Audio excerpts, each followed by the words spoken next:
أول من تسعر بهم النار ثلاثة.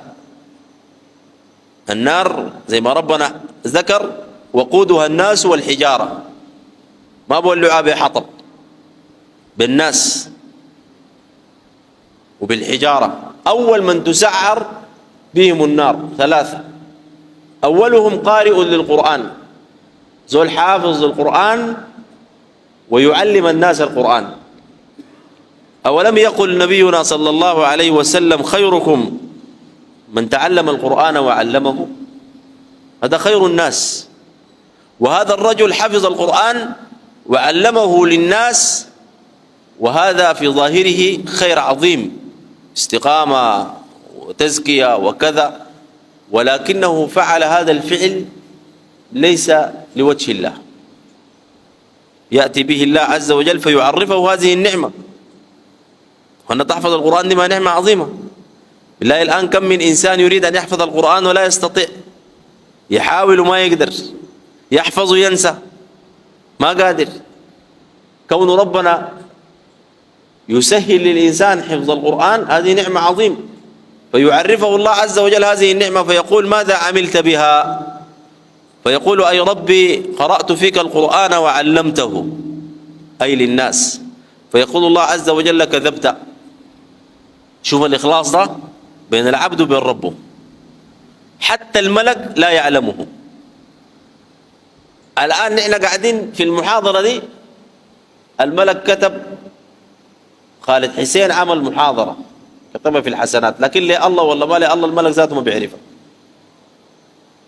الشيخ فلان ده قعد وجلس ما بين المغرب للعشاء واستمع للمحاضرة وده خير بيكتبه، لكن القعاد ده ليه الله ولا ما ليه الله دي يعلم ربنا سبحانه وتعالى يوم تبلى السرائر.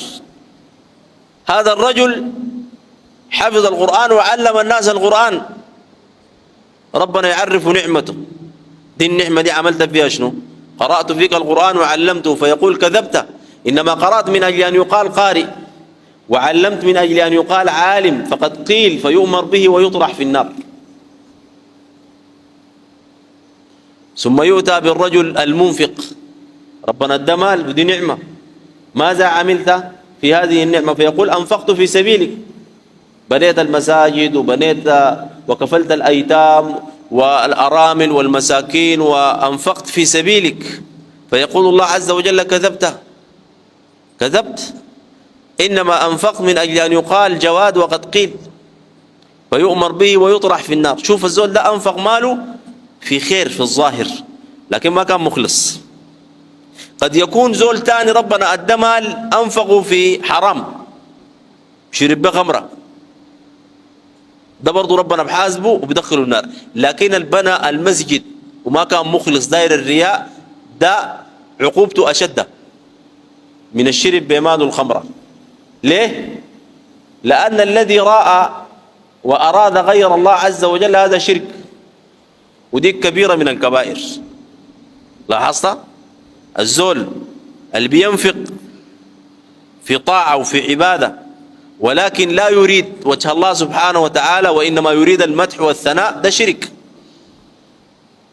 قال الله عز وجل أنا أغنى الشركاء عن الشرك من عمل عملا أشرك فيه معي غيره تركته وشركه. ولذلك هذا أنفق ولكن ليس لوجه الله. ثم يؤتى بالمجاهد الذي قاتل في سبيل الله، والجهاد ذروة سنام الإسلام، فيعرفه الله عز وجل هذه النعمة ويقول ماذا عملت بها؟ فيقول قاتلت في سبيلك حتى استشهدت. فيقول كذبت، إنما قاتلت من أجل أن يقال شجاع وقد قيل. يبقى أنت داير تستقيم وداير تزكي نفسك وتطهرها وتنميها بالإيمان وبالتقوى، هذا الأمر ينبغي أن تكون مخلص فيه لله، بمعنى أنك تفعل هذه التزكية امتثالا لأمر الله الذي أمر بها، وابتغاء الأجر من الله سبحانه وتعالى بدخول الجنة والنجاة من النار.